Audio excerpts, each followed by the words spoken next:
to ask you about the senior. Hey, welcome to the Osceola's meet and greet pregame party. We're excited to be here in College Town at Tally and Finn. I'm joined today by Jason Denard and Roberto Aguayo. My name is Jerry Kutz. It's been a big weekend here in Tallahassee, isn't it, Roberto? Huge weekend. I mean, we got a bunch of games going on. I covered the soccer game yesterday and heading into Boston for this Boston College game. I mean, sold out. We haven't been sold out since 2015, so that's exciting. Hey, what was that, like your junior year? Or? Yeah, that was my last year here. I was 21 years old. I mean, excitement. So it's good to see the Seminoles trending. They're 3-0. I'm excited to see what they can showcase on Saturday. So look at this atmosphere here in College Town. So that wasn't really, I'm trying to remember. Well, we could never see the action because we would be at the hotel. Well, actually, we would be watching a movie right now, and then we would go to the hotel. But it's good to see, fans here. It's Parents' Weekend. College Town is a spot to be on a Friday night in Tallahassee. So what was the night that you guys got to have a little fun? After the games, but I was telling the guys, I'm like, we had night games majority of the time. Like sometimes, I think I played in 5 12 o'clock games my whole career here. The 3:30 games were fun because you'd be done like around 6:37, perfect time, to go out and have fun. Those 8 o'clock games you get done at midnight. So mostly in the spring was the fun time for us. I don't even want to ask you about the spring. The reason that College Town and Friday night is so dang fun here in Tallahassee is this guy. Jason Denard is the architect of the Friday night block party and the whole weekend experience. We had you on a couple weeks ago. Jason, tonight should be the largest night ever in College Town history, in block party history. And if you all have a chance to come down here, come down to College Town tonight. Have a little pizza with us, Solly's Pizza. Solly's incredible pizza. It's on a side of town where I live, and it's like the best pizza you ever ate. And he's now in College Town, and he's also the official pizza guy for Doak Campbell Stadium. Is that not right? I believe that's right. So you can get it right in Doak Campbell Stadium. Jason, let's talk about tonight. You've had some incredible performers over the years, and I'm going to hand you the mic and let you talk about some of them, but particularly tonight's entertainer. It's almost coming full circle having Brian Kelly back here tonight. He played here 2011, and they pulled up in a Sprinter van, him and Tyler Hubbard, Florida Georgia Line at the time. Biggest show they'd ever played. And they thanked us, and that night their song went #1. It was their first #1 hit, and 11 years later, I get a call. It says, hey, BK wants to come back and play. And I'm like, we can't afford BK. And they said, what if you could? I said, try me. And so we worked on this. This has been something we've been working on since February. And it was really good to see him today. And it's going to be a special show tonight. But we've struck gold so many times here. We've had, in addition to Florida Georgia Line, Sam Hunt, Thomas Rhett, Ashley McBride, Old Dominion, Tyler Farr, so on and so forth. It's just been a long list of the who's of country music, and they've all come and cut their teeth with us here in Tallahassee. And we got another couple big ones coming up later in the year, but tonight will be special. We got a Seminole coming back. BK played baseball for us here in 2006. So even more special to have him back, and I think they're going to stay for the game tomorrow. And it's going to be a good time. So Brian Kelly, so much of music is heart and soul. And I imagine tonight he'll put both of those into that performance. Yeah, no doubt. I mean, his family went to FSU. He went to FSU before he transferred out to Belmont to start a music career. But it's Florida State's in his blood, and obviously he's gone on to do some really, really big things, and we're very fortunate to have him play for us tonight. I mean, he's doing us a really nice favor to come and play for us. Looking forward to it. I am too, and I can't wait to go to bed tonight too after this is all What's over. that? It's been a long day. Oh, yeah. Let me tell you all, I worked with Jason when I was with Seminole Boosters, and this guy might sleep 2 hours tonight. Maybe. Yeah. Because once this is over and they get it all broke down, noon tomorrow gets here quick for the fans, but it starts for you about 6 a.m., doesn't it? Yeah, I mean, we have a big show tomorrow too. I mean, and the football game is big, obviously. It's sold out, as Roberto said, first one since 15.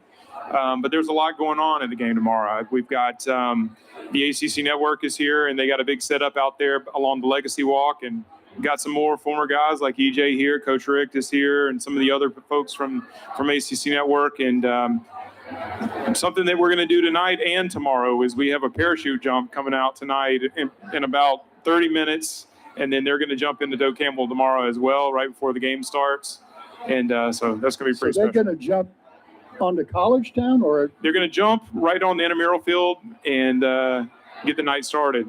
And Wow. then they're going to come land and go to bed, come back and do it again tomorrow. can you imagine doing one jump, let alone two?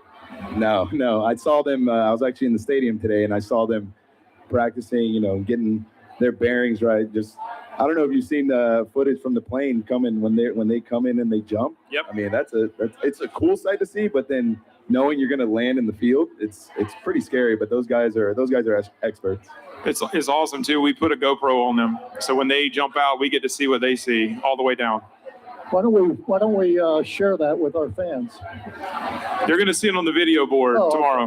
So we're Awesome. going to take the GoPro, Awesome. we'll take the film, we'll put it up on the video board probably around the end of the third quarter when we bring them out to recognize them, and then it's awesome. I'm never doing that, so it's good to see someone else do it from their perspective. Hey, I know your job. You jump out of airplanes almost every week. I feel like I get run over by airplanes and trains and everything else too.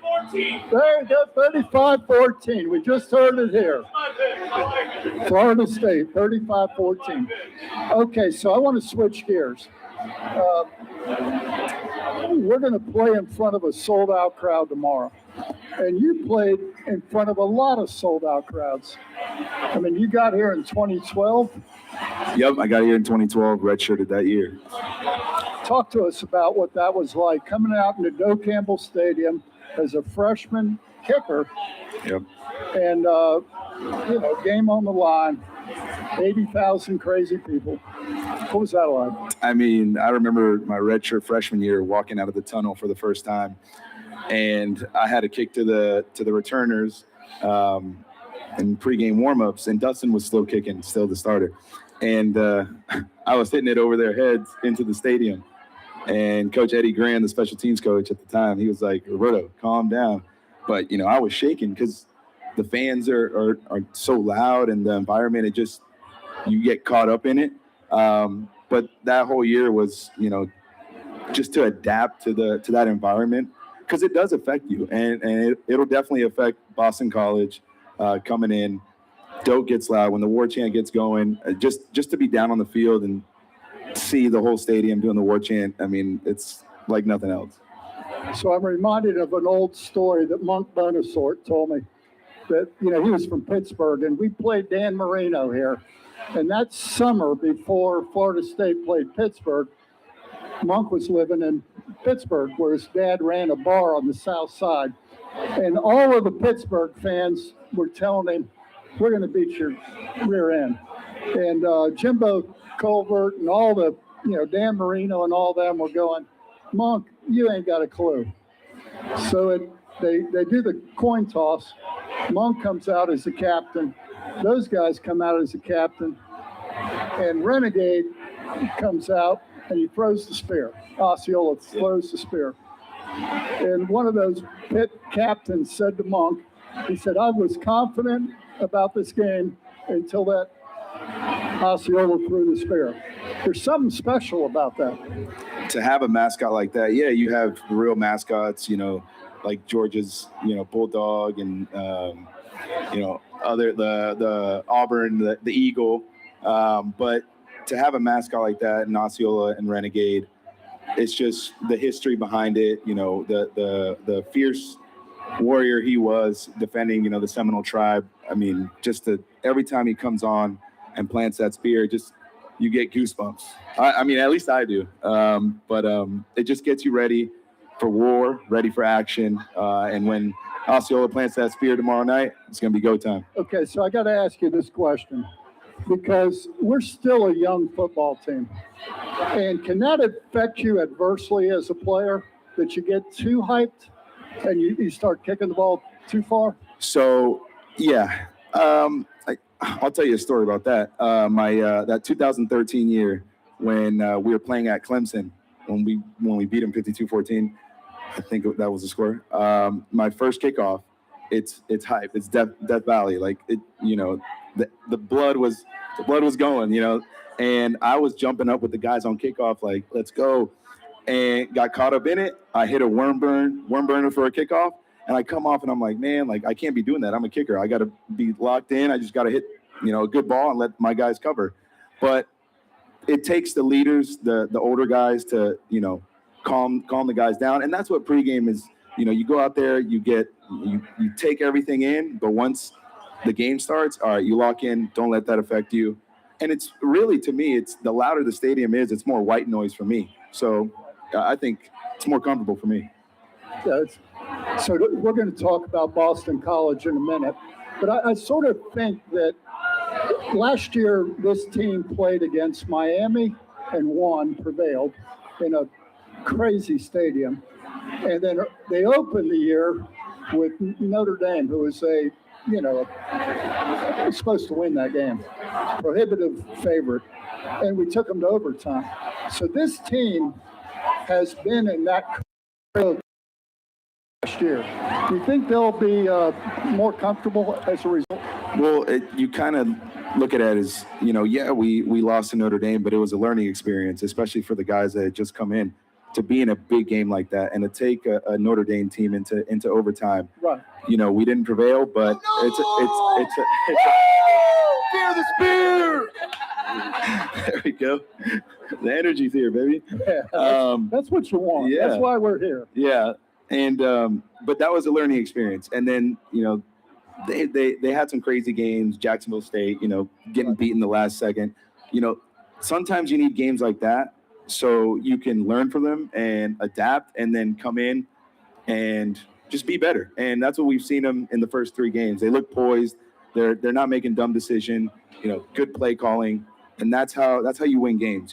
Being in the NFL, how, particular you got to be about, alignment, assignment, technique. It separates you from others that don't do those things. I want to talk about why we're sold out. Can you believe it? We're sold out. We're sold out because we're winning. What? Why is that? Because we're winning. Exactly. Winning cures a lot of things. Winning cures a lot of things. And you know what? Winning the national championship in 2013 is what brought this here. Because this wasn't here when I was getting recruited. Right. In 2012, this wasn't here. I don't even remember what it was. And it was a bunch of warehouses. Yeah. So, after we won the 2013 national championship, College Town got built, and for students coming in now, it was way different from when I was here in 2012. But it's good to see, winning cures everything. Winning, sells out stadiums. Winning brings fans here on a Friday night. So Jason Denard, who had to leave for the moment, he's on duty right now. Got a big event going on right now.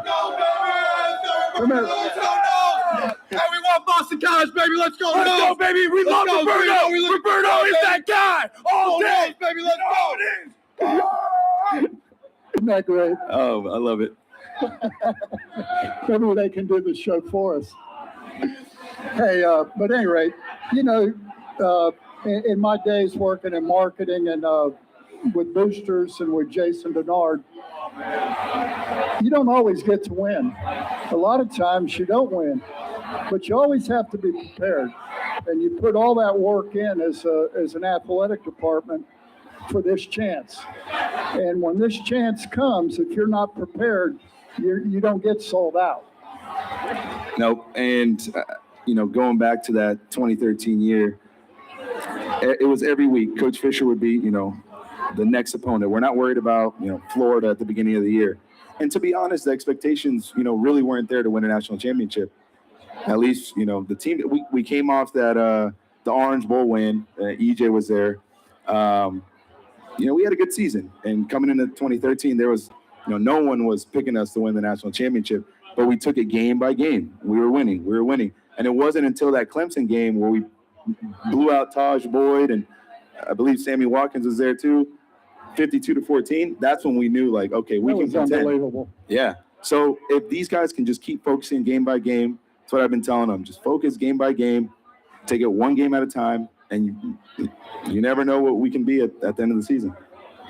You know what, Roberto, I remember some magic when you guys played Pittsburgh up there to open the season, and Jameis took the team right down the field like he had done it his whole life. I said to my wife, who was sitting next to me, and I'd gone through some tough years working at the Boosters when we weren't as good as we had been. And I looked at my wife and I said, our job just got a lot easier. It's hard to get money when you're losing. Exactly. You go in there. And what Jameis gave me was hope on that first drive. How did it feel as a player? So that was both of ours first start. We were both redshirt freshmen. He was behind EJ Manuel, and I was behind Dustin.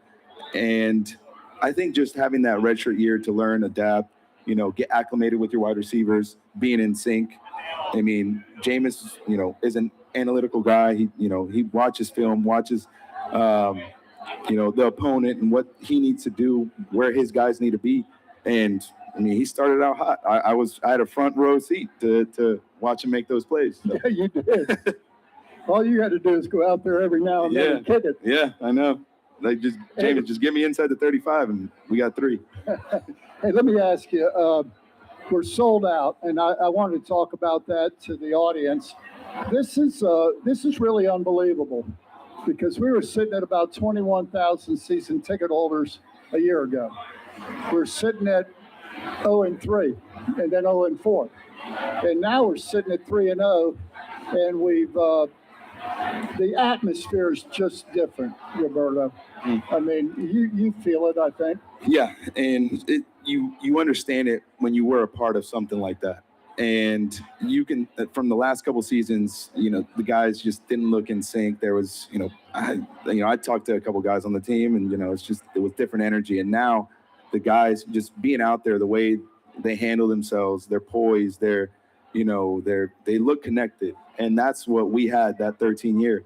And to be honest, then I didn't know it. We didn't know it. We were just boys, right? We did everything together. We had a bond. And it isn't until you leave or you try to do it the next year, and it's hard. And that's what I see in these boys now. And if they can keep doing it, just focus, one day at a time, one game at a time, we're gonna be fine. You've mentioned the word boys twice, and they really are boys, aren't they? 18 to 21 year olds, like leaving. I'm like, man, we're young. We're these guys are young. Yeah, no, it doesn't. But when I was in high school and like middle school and watching FSU, I thought they were grown-ups. I thought these guys were, they were older. But when you realize, and that's why that goes back to having a head coach that isn't really your friend. He's more like a father figure and stern, and that's what Coach Fisher was, because you're 18 to 21 years old. You're still a boy, like you're still a kid. So you need that discipline. You need that leadership. And I think that's what I see in Norvell, and he's been doing the right thing, and it's good to see him, come to fruition with these first 3 wins of the season. Yeah, it really is. It's great. So I wrote a column this week about the benefits of starting the year at 3-0, and it has affected so many parts of our program. I invite you to look at the Osceola and Osceola.com. Read that article. You might find some fun in it. You might even find your name in it. because I interviewed the athletic director, I interviewed our readers, and all the other important people in Florida State sports. One of the factors that really is exciting, I know you can't wait, you can't believe we buried the lead, but Pat Burnham, would you come on up here and let's talk about Florida State football recruiting, because the Seminoles have had a hell of a week. Yeah, well, you guys said it perfect. First of all, FSU is 3-0. How's that feel? I mean, we have not talked about that enough. FSU 3-0, sellout stadium on Saturday night against Boston College. And they had start. Early this week, they picked up the commitment of Blake Nicholson, the 32nd rated outside linebacker in the nation. Beat him at Oregon and UCLA for Blake. And then today got tremendous news. Got the commitment of 5-star wide receiver Hakeem Williams from Fort Lauderdale Stranahan. Rated the 4th best receiver in the country, 16th best overall prospect in the country. And winning does that for you. And listen, I don't think it hurt that Johnny Wilson had a huge game on Friday night versus Louisville, and Texas A&M struggled on offense. And I know you love Jimbo, but it was fun to watch him struggle on Saturday night against Miami. So listen, it's been a huge week. They have moved up from the 27th ranked recruiting class to start the week to the 21st ranked recruiting class. It's going to be a huge weekend for commitment, for prospects. They have the list of commitments for 2023 that are attending are Vontarius Jacobs, Kenton Kirkland, Roderick Kearney, Lamont Green Jr., Darren Goldie Lawrence, and then Camden Fryer, 2024 wide receiver commit. But some 2023 guys you want to keep your eye on. Defensive back Sean Russ, who visited Louisville last week on an official visit, is here on an unofficial visit.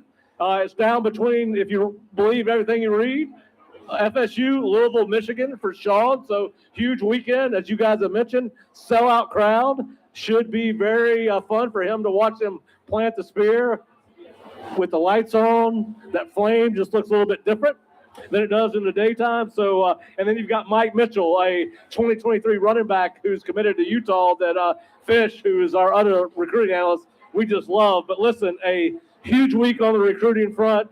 As you guys said, winning creates a lot of positive things. It's created this crowd. It's created this environment, and it's created the dynamic that Florida State and Mike Norvell are able to recruit out of. Pat, I'm going to...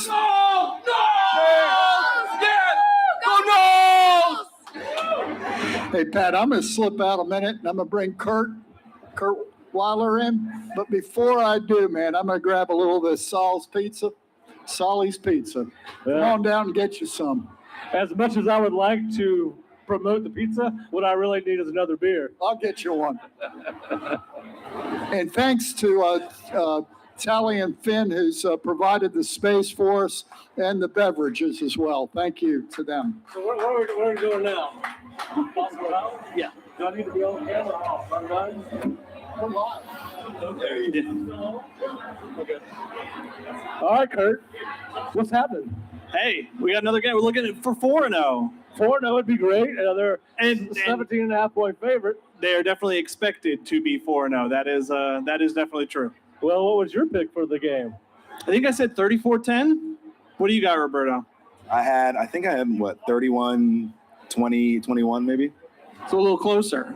There's the questions. I mean, so much of it's the questions that hinge from who's going to be a quarterback. And obviously, I think Jordan Travis did more practice this week than we thought he would. I think we definitely thought coming out of that game, well, he's missing at least one game. And we'll see tomorrow if that's the case. I think a lot of it hinges on, is it a thing where he can't make things worse by playing? Because if it's that type of thing, I don't think you need to play him. But if it's more just pain management. Well, I'll make the argument if they practice him during the week, he needs to play. He wants to play. He missed 3/4 of that great Louisville win. You cannot tell me that he is not chomping at the bit to get back out on that field. And, hey, we've all talked about it. He's one of the major reasons Florida State's 3-0. He's having the best season he's had since he's been here. He's got to want to be on that field. Roberto, you've been kind of in his shoes before. Yeah. So this is what we talked about on the podcast this week. Is how ready is he? Because the performance that we saw from Tate Rodemaker and this Boston College team coming in that doesn't really look that good, do you start Tate if Jordan Travis is 70% ready, 60% ready to save him for the rest of the year? What do you do? So you don't want him to come out there 70% ready and then get hurt again. Right. So it's going to be interesting to see, and they won't announce it till pregame. Well, I've said this before. I think he's playing. I don't think you practice him if he's not playing. He is as we've all talked about since he started for Florida State. He is a warrior. He's exactly. Listen, this team follows that guy. Yeah. And listen, I think if Florida State takes care of business the way we anticipate that they will, you're going to get to see plenty of Tate, right? Yeah. So listen, I think Jordan wants to start. I think he will start. If they don't start him, am I going to hate it? No, but You want to see him start. That's not what I listen. That's not his mentality, right? And I'm not sure it's Mike's mentality. I mean, I think they know that college football's crazy. There is no transformative property in college football. Not 1 week transfers to the next. And listen, I think they want to come out. I think that they want to take an early lead, and then I think they want to get Tate in the game. Yeah. So you 3-0. I think you do start him. And hey, man, on the inside, if we need a shot to make us feel good, I might need the shot or the medicine, whatever, to go out there and play and do what you got to do. So it'll be interesting. Well, it's hard to give up those reps when you work so hard. I mean, it's a 12-month sport. Yeah. It's hard to. You're gonna get banged up. You're gonna get you only banged get up. so many of those in-game reps. Yeah. You practice so much more in football than you play. So, yeah. I listen. I hope he plays. Thursday and Friday are generally lighter days for teams. We did see him on Wednesday, Kurt. So, kind of give us your update on the health of this football team. Overall, there are plenty of questions beyond Jordan. Obviously, you talked about. They came out of that game pretty banged up. Lost. Didn't have Fabian Lovett coming in. Lost a few other guys who weren't able to finish the game. Jared Verse and Robert Scott. I think it's a lot of things to monitor. The good news, I would say, from what Mike Gravel said, is I know the early prognosis on a lot of those guys didn't seem as bad. There were positive returns from the tests. I know out of game. Didn't see a pregame.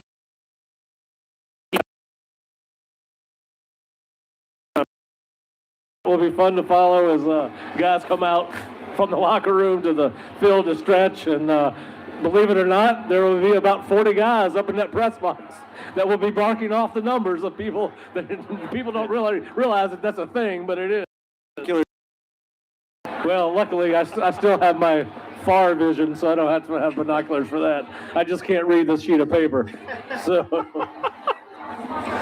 Yeah, no, it's, you would think, we talked about, keys to the game. I think one of my keys that I talked about in our story that is coming is, I think there's a point to be made. When you're that big a favorite, when there's a team like BC that's as bad as they are, come out and make that statement early. Don't give them the hope.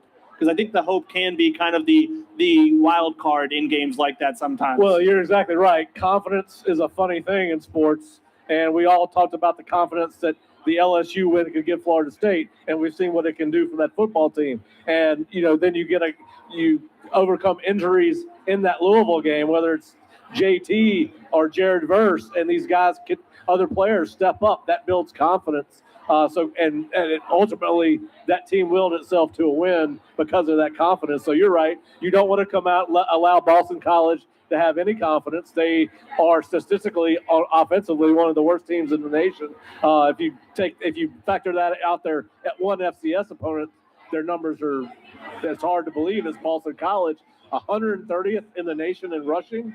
You don't associate that with Boston College, right? So I think Florida State's got a excellent opportunity to get to 4-0 as you get ready for Wake Forest, Clemson, NC State, Georgia Tech, and Miami. And that's going to be quite a 5-week run and will determine the success of the season for Florida State. And being 4-0, and you have a really good shot at being 4-0 on Saturday night. I think they're still going to be motivated. They won 2 games on the last plays. I think they're ready to put a FBS opponent away, and I think that's what we're going to see on Saturday night. Yeah, it is a distinctly non-Adazio Boston College team. The Adazio days are done. The guys are no longer dudes, if you will. I mean, I don't think Hafley's a bad coach by any means. He had 2 successful years, but I think they had to replace their entire offensive line and then lost a few guys on top of it. That makes things real tough. Yeah, listen, they lost 4 of their 5 starters from last year to graduation of the pros. Then they lost their all-conference guard to an ACL injury. So they've got, I think, 13 starts across their offensive line. Their stats represent that. It's been pretty much a 2-man show for them. Phil Dracovic, who's a good quarterback, and Zay Flowers is one of the top receivers in the ACC. But Dracovic has accounted for 82% of their yards from scrimmage, and that's not a recipe for success for Boston College. And listen, if you allow Florida State to pin its ears back, they might not be the best pass rushing team in America, but they're gonna take advantage of some of those matchups with some inexperienced tackles and guards, Roberto. Oh yeah, you need to do that because they've only beat Maine. They're 1-2. They're thin. They're thin at all the positions. They're young. They're inexperienced. There's one guy that accounts for 82%. You can't have one guy. You lock him down, then it's over with. And then you look at their passing yards. 2 guys account for over 50% of the receiving yardage. So, I mean, it's Zay, it's Phil, and there's another kid that's got 15 catches. So you have to stop, right? You stop Phil, and listen, that kid is frustrated. I don't know if you saw the Virginia Tech game, but I mean, he got up every play. If it was a pass play, he was getting up off the ground. He was mad. I mean, he was frustrated. He was going over to the sideline frustrated. I think that you got to, again, to y'all's point, get on them early, keep them down in themselves. This is a game to set the tone. Yeah, we're 3-0. We've won, but this game, going into that 5-game stretch, sets the tone. But put 50 on them if we can, right? And get this crowd excited. Get this, keep that energy going, trending in the right direction. Yeah, let's take care of business and get another primetime game next Saturday night against a Wake Forest team that I am predicting is going to be Clemson. Word around town too is the Clemson game's almost sold out too. Well, listen, if Boston College is sold out, you got to think Clemson's going to be sold out. Should be. All games should be sold out. So it's going to be a fun night in Doak Campbell Stadium. Kurt, I want to go back. You mentioned a couple of other things. Your keys for victory for Florida State on Saturday night. Yeah, I talked about, I think the strong start is key. I mean, especially with that crowd being how it is, I think it makes things real hard for Boston College if they're facing the state of the team they are and an early deficit and the crowd definitely working against them. I also want to see, we've talked about the offensive struggles. I want to see a complete game, I think, from the defense. We've seen how good the defense can be in spurts. I think we've seen also moments against both Louisville and LSU of struggle. I think it helps that you're not facing an extremely mobile quarterback. Phil Dracovic has done that some, but it's definitely not his strength like it is Malik Cunningham's. And so I'm interested to see, the defense, especially if they are down a few guys, can they put together the type of game you think against the offense they're going to be going against? Well, you're exactly right. We saw a perfect finish to an imperfect game last week. There was a tremendous amount of opportunities for these coaches to teach off that tape. Listen, when you're playing equally matched people, not everything's going to go like it's drawn up on the play cards. We all know that. We kind of get lost in the fact that we think that it should. But listen, if you're Mike Norvell and his staff, you're 3-0. You have a lot that you can sell these. It's not like playing 2 dominant games, Roberto, and going in and trying to get these kids to see all these flaws. I think Mike and his staff have probably let this team know, listen, we're 3-0, but we're 4 plays, and we're 4 key plays at 3-0. So you should help them keep an edge. Am I not right? Oh yeah, you're definitely right. And the excitement is real. I was in the training room earlier right before this, and he comes in and he's loud. He's like, "What's up, everybody? What's up? What's going on?" High-fiving everybody, and that's just the excitement, the energy. That shows confidence. That shows, the preparation's done. They just had their legacy walk. They're headed to the hotel. The preparation's done. Crossing T's, dotting I's, and get a good night's rest, get a good breakfast, a good pregame meal, and they're going. I do want to ask you this because I think a lot of people have different feelings on it. It's an 8 p.m. kick. All right, as a player, I think even for coaches, some coaches it can be excruciating. But for a player, what is it like to spend all day in that hotel room? So that's a good question, and people wonder, what are you doing when you wake up? Like how are you killing? Sleep in. You go get breakfast. You'll get a box. You can eat downstairs. Bring it up. Then you have meetings at 5 hours later. Pre-game meal 4 hours before the game, and you get suited up and ready for the bus. But to be honest, I like those 3:30, 8 o'clock games because you can sleep in, relax, watch movies, do whatever you need to do. The 12 o'clock games are tough because you got to wake up at 7. You're already at pregame meal. You're already on the bus, and you're still waking up, and then you got to go play. So now, will the players spend time watching other games, or they watch movies like you were talking about? So you usually throw on College Game Day. Okay. You watch all College Game Day. You see the picks. You see, when I was here, you'd always see Florida State, on there, and then we watch that, and then after, we'd watch movies or we watch golf, whatever. I room with Case and Beatty, so we'd throw on golf. Just wait, just kill time.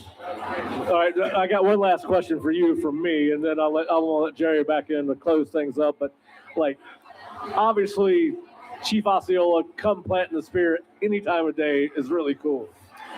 But to me, under the lights is totally different than during the daytime. Yeah.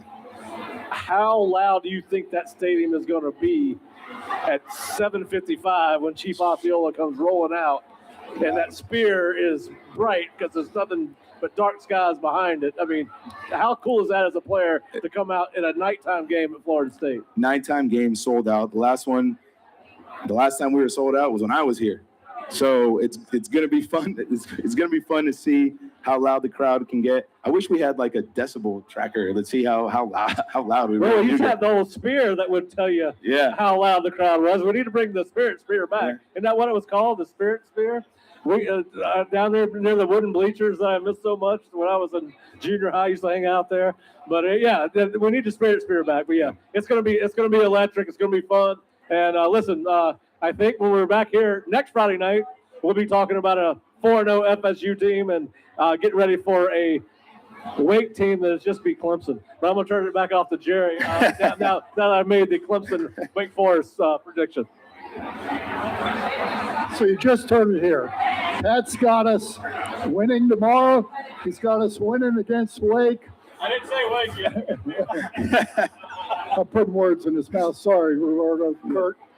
But listen, y'all, if Florida State wins tomorrow and Wake wins tomorrow, some really good things are going to happen in that Florida State Clemson game. Yep.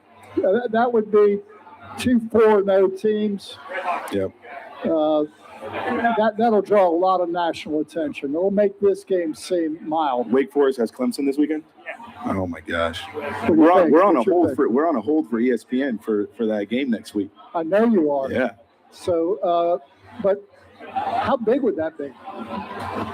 Yeah, no, I mean, I don't think it would be College Game Day because Alabama-Arkansas is next week. I guess we'll see if Arkansas beats A&M tomorrow. I'm not sure College Game Day would come, but I mean, they would think about it, I have to imagine. And I mean, I've been kind of banging the drum of, I mean, they haven't come here. Game Day hasn't come here in how long? And you imagine, I don't know if it's Lee 2015, maybe. I think it might be 2014. I think it might be Notre Probably, Dame yeah. 2014. Yeah. That game, the pick play. Yeah. The pick play. I mean, that I is remember what that one. game is. Yeah. No, that was exciting. That was a good. You have to imagine whenever Lee Corso hangs it up, they want him to have one more time here, especially not having been here in 8 years. And so, yeah, I mean, the more you're able to string this together, I mean, obviously 4-0 going into that Wake game. And the Wake game, I mean, that Sam Hartman's back, but that defense hasn't blown me away. We'll see how tomorrow goes for them. So, Well, if not that, we beat Boston College, we beat Wake Forest, Clemson beats Wake Forest. That Clemson week, we might have it's game possible. day. It's after NC State, but they might still do it, even if you only have True, one yeah, loss at yeah, that point. yeah. I think they would think about it. I mean, they want the ACC to be good. That's one of the conferences that ESPN is kind of in bed with at the moment with the SEC here soon. So Kurt, I would be remiss if I didn't mention the logo on your hat. I see the RA, Kicking kind of an RA. Kicking Academy. Yep. That's Talk my about that, man. academy. So down south, I would always get questions from parents. Requests like, "Hey, can you train my son, daughter?" And I was like, I'm gonna make a business out of this. So I get private lessons. I've thrown camps here at Florida High, and it's good. It's good to help the kids. The future, era of kickers and specialists, and just teaching them the mental, the emotional, and the physical side of the game. Where that's something I didn't learn when I was coming up, right? Preparing them for situations, because how an athlete develops, and especially a kicker, where sometimes you live and die by every kick, and that's how kind of life is. So I kind of frame it like that to the kids, and they love it. They learn. I get texts from all my guys like, "Coach, I went 5 for 5 today. I made a game winner." So it's a good feeling, and I love doing that, and hopefully it continues to grow. Roberto, you're a busy guy. Busy guy. In addition to the Kicking Academy, you're a financial analyst with, who are you with? So main jobs with JP Morgan, private bank. But I'm doing broadcasting with ACC Network. I just covered the women's soccer game yesterday. We defeated Louisville 5-1. Yeah, we're good. And I'm covering the Clemson game on Sunday at 1. So it's exciting. I'll be up in the booth with it's Tim Hasselbeck. Tim Hasselbeck, and then the play-by-play is Monaco, something like that. And then Kelsey Riggs is on the sideline. So it'll be fun being up there, shadowing more, and just getting more experience. So might see me on College Game Day in a couple of years. But your really big job is working with Aria Masudi doing our show on Tuesday. Yeah. So how'd you and Aria get hooked up? So me and Aria met. Hey, what's up, baby? How you doing, son? What's up, Roberto? What's the score this Saturday? 35-13, man. Oh, I like that. That's close. That's There close you to go. I pass. like Yeah. Take that I one. like that. I actually had it 35-21, so I like his score better. I had 31-21. I might have bumped that up, 35-21. I like that better. But no, me and Aria met in school, and I told them, I was like, I'd be interested in broadcasting. I do podcasts, whatever. And they gave me an opportunity for FSU Pro Day this year, and that's where it all started. So we'll see how it goes this rest of the season, and we'll see. So you can see Roberto on our show I guess we air on Tuesday with you and Aria. Yep. And Kurt. Podcast. And Kurt. Yeah. I don't And want to Aria, leave Kurt out. And we got a good little podcast going, so we're gonna get some guests lined up here. It's gonna be fun. I'm excited. Looking forward to it. And thank you all for joining us. We love you all. We wish you could be with us, but if you're watching this, we feel you.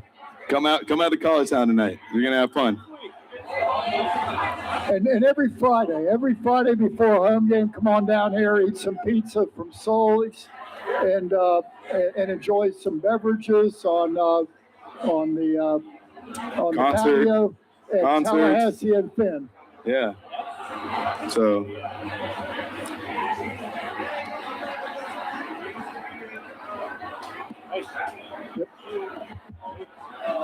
We done? That was a real strong close. nicely done.